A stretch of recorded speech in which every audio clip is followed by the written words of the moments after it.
அஸ்ஸலாமு அலைக்கும். சென்னை குட்டி சமையல். இன்றைக்கி சென்னை குட்டி சமையலில் நம்ம என்ன செய்ய போகிறோம்னா சிறுபருப்பு பாயாசம். அதுக்கு என்ன தேவையான பொருள்னு பார்த்துடலாமா?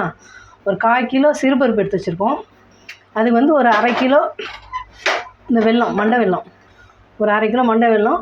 இது வந்து தேங்காய் பால் எடுத்து லாஸ்ட்டில் ஊற்றுறதுக்கு நான் தேங்காவை எடுத்து வச்சுருக்கேன் காட்டுறதுக்காக. அதுக்கப்புறம் தேங்காய் பால் எடுத்துக்கலாம். அதுக்கப்புறம் அது மேலே வறுத்து கொட்டுறதுக்கு வந்து முந்திரி கொஞ்சம் எடுத்துருக்கோம். தேங்காய் வந்து மேல் ஓடெல்லாம் எடுத்துகிட்டு குட்டி குட்டி அரிஞ்சு வச்சுருக்கோம். வாசனைக்காக ஏலக்காய் ஒரு 6 எடுத்து வச்சுருக்கேன். அவங்கவுங்க வாசனைக்கு தகுந்த மாதிரி யூஸ் பண்ணிக்கலாம் அந்த ஏலக்காய். பருப்பு வறுக்கிறதுக்கும் முந்திரியெல்லாம் வறுத்து கொட்டுறதுக்கும் நெய் எடுத்து வச்சுருக்கேன். இதுதான் தேவையான அளவு. லாஸ்ட்டில் ஒரு பிஞ்சு உப்பு போடலாம். உப்பு நான் எடுத்து வைக்கல, அப்புறம் நான் போடும்போது காட்டிடுறேன். இதுதான் நம்ம செய்ய போகிறதுக்கு தேவையான அளவுக்கு பொருட்கள்லாம். நம்ம இதை வந்து நெய் விட்டு வறுக்கணும். எப்படின்னு பார்ப்போம். இப்போ நம்ம பாகு எடுக்கிறதுக்கு நம்ம வெல்லத்தை உடச்சி வச்சுருக்கேன் ஒரு பாத்திரத்தில். அடுப்பு பற்றிக்கலாம். தண்ணி, அந்த பாகு வெல்லம் கரையிறதுக்கு அந்த அளவு கொஞ்சம் தண்ணி ஊற்றிக்கலாம் கொஞ்சமாக.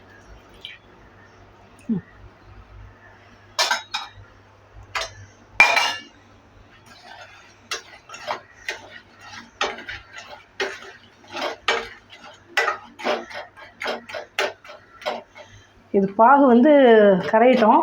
அது பக்கத்து அடுப்பில் போட்டுக்கலாம். இப்போ நம்ம பருப்பு வந்து இந்த அடுப்பில் வறுக்கிறதுக்கு அது போட்டுக்கலாம்.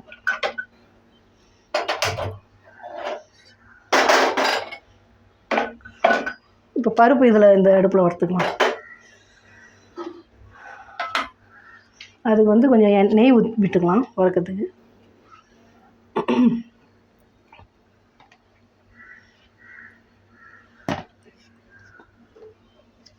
ஒரு 2 ஸ்பூன் ஊற்றிருக்கேன். பருப்பு வறுக்கிறதுக்கு தான்.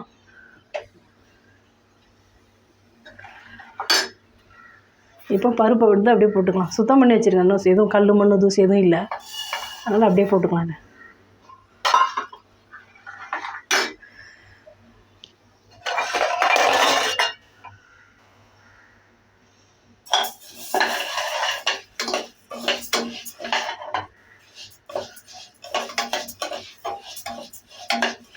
கொஞ்சம் லைட்டாக அந்த கலர் சேஞ்ச் ஆனவுடனே நம்ம ஆஃப் பண்ணிடலாம். ஸ்டவ் ஆஃப் பண்ணிடலாம். ரொம்ப கறியை விடக்கூடாது. கோல்டன் கலரில் கொஞ்சம் வரணும். அப்போ தான் அந்த பச்சை ஸ்மெல் வராது, அந்த பாசிப்பருப்புடைய ஸ்மெல் வராது. இப்போ அந்த அடுப்பில் வந்து பாகு கரைஞ்சிட்ருக்குது. அந்த வெல்லம் இல்லையா, குண்டு குண்டாக இருக்குது, அது கரைஞ்சிட்டோம். இதில் நம்ம வறுத்து எடுத்துடலாம். அவ்வளோதான். ரொம்ப சிம்பிளான வேலை தான் இதுவும்.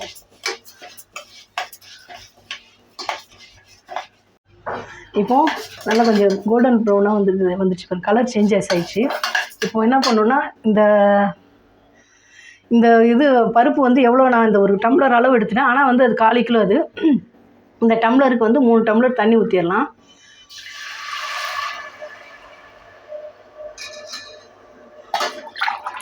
ஒரு டம்ளர் எடுத்திங்கனாக்கா 3 டம்ளர் தண்ணி ஊற்றிங்கன்னா வேகத்துக்கு கரெக்டாக இருக்கும். 3 டம்ளர். இதை நம்ம மூடி போட்டு ஒரு 2 விசில் போட்டு எடுத்துக்க வேண்டியது.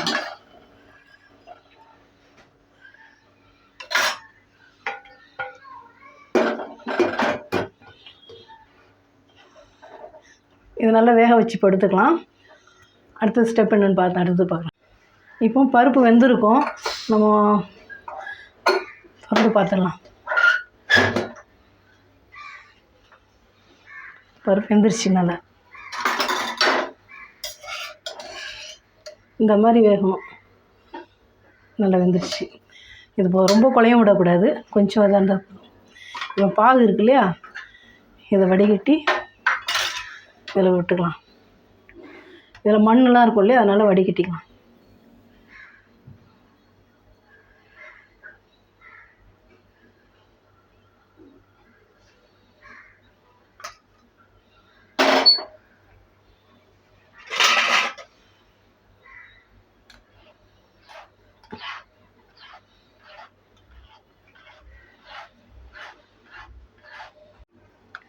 இப்போ இந்த தூசியெல்லாம் வந்துடுச்சு. மண் இருந்தாலும் இந்த வடிகட்டினா வந்துடும். இது எல்லாத்துக்கும் காமனாக தெரிகிற விஷயந்தான் இது. இப்போ அடுப்பு பற்ற வச்சுட்டு இதை அப்படியே கிண்டிட்டுருக்கோம்.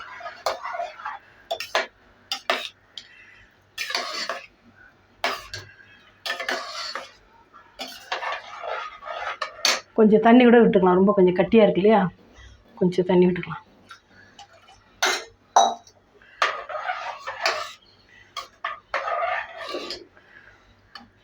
பார்த்தா முழுசு மாதிரி தெரியும், ஆனால் நல்லா வெந்திருக்கு பருப்பு, நல்லா ஆனால் ரொம்ப அழியிற அளவுக்குள்ள கொஞ்சம் அந்த இது இப்படி மசிச்சா ரைட், கையில் மசிச்சா மசியணும், அந்த அளவு தான்.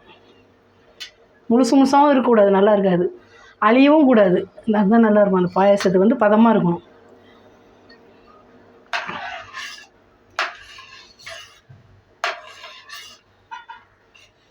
இது நல்லா ஒரு கொதி வரட்டும். இப்போ நல்லா கொதிச்சிட்ருக்கு. இந்த ஸ்டேஜில் இந்த ஏலக்காய் நான் சர்க்கரை ஒரு ஸ்பூன் போட்டு பொடி பண்ணி வச்சுருக்கேன், அது இதில் போட்டுக்கிறேன்.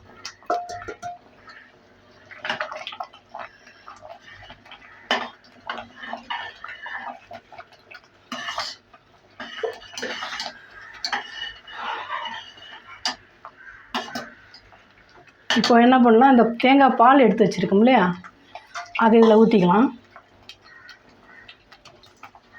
கொஞ்சம் திக்கான பாலாக இருக்கட்டும்.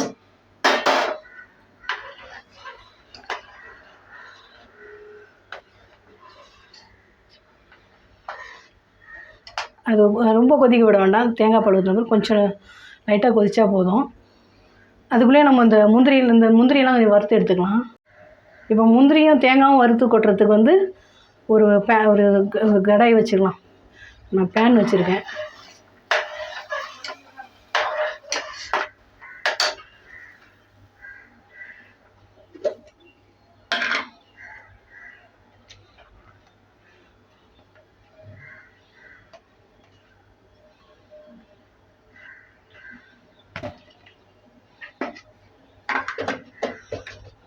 இப்போ ஃபஸ்ட்டு தேங்காய் வறுத்து எடுத்துக்கலாம். தேங்காயில் உள்ள அந்த இதெல்லாம் கருப்பெல்லாம் எடுத்தனால கொஞ்சம் வெள்ளை வெள்ளைன்னு இருக்குது.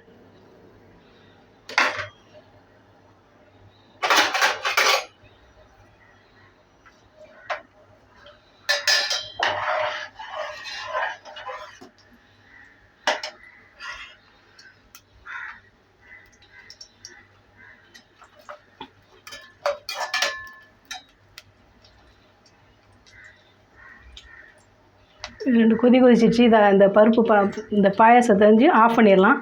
இப்போ இதெல்லாம் வறுத்து அதில் கொட்டுற வேலை தான். ஆஃப் பண்ணியாச்சு.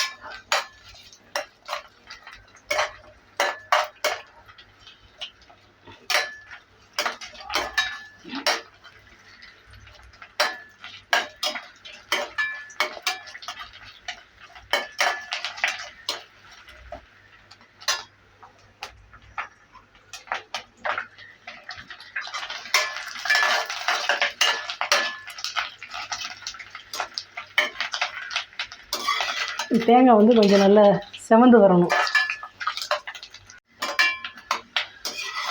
இப்போ தேங்காய் நல்லா செவந்து வந்திருக்கு, மாற்றிக்கலாம்.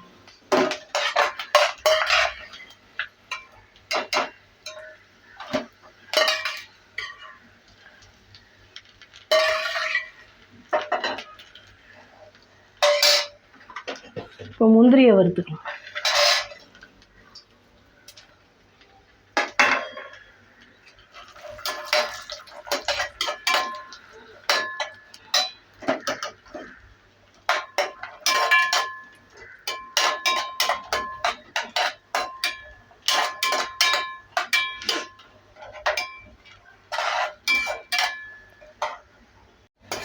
இப்போ முந்திரியும் நல்லா வறுபட்டுடுச்சு, அதையும் எடுத்துக்கலாம்.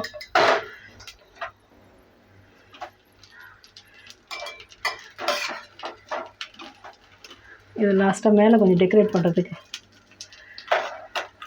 இப்போ இதை தூக்கி இப்படி மாற்றிட்டு இதை இப்படி வச்சுக்கலாம். இப்போ நம்ம இது பருப்பு வேக வச்சு இந்த எல்லாம் மிக்ஸ் பண்ணி வச்சுருக்கோம் இல்லையா, அந்த வெல்லம்லாம் இப்போ அது மேலே ஊற்றிடலாம். இப்போ பருப்பு பாயாசம் ரெடி.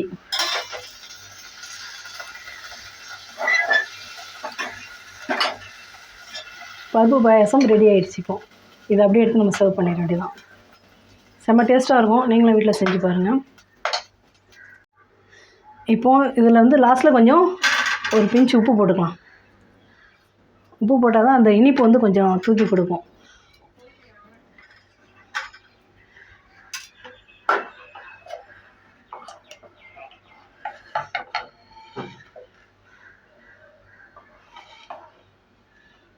இப்போ ஒரு பாத்திரத்துக்கு மாற்றிக்கலாம்.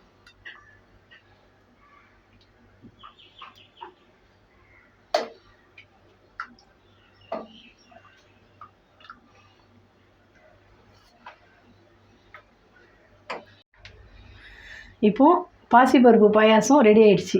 ஏடா சிறு பருப்பு பாசிப்பருப்பு ரெண்டுமே ஒரே பேர் தான். அந்த பருப்புக்கு ரெண்டுமே ஒரே பேர் தான். பாசிப்பருப்பு பாயாசம் ரெடி ஆகிடுச்சு. நீங்களும் வீட்டில் செஞ்சு பாருங்கள். எப்படி வந்ததுன்னு எனக்கு கமெண்ட்டில் சொல்லுங்கள். இந்த வீடியோ உங்களுக்கு பிடிச்சிருந்தா லைக் பண்ணுங்கள், ஷேர் பண்ணுங்கள், கமெண்ட் பண்ணுங்கள், சப்ஸ்கிரைப் பண்ணுங்கள். பக்கத்தில் இருக்க பெல் ஐக்கானும் கிளிக் பண்ணுங்கள். இந்த வீடியோவை பார்த்தவங்களுக்கு நன்றி. தேங்க்யூ ஃபார் வாட்சிங். அஸ்ஸலாமு அலைக்கும்.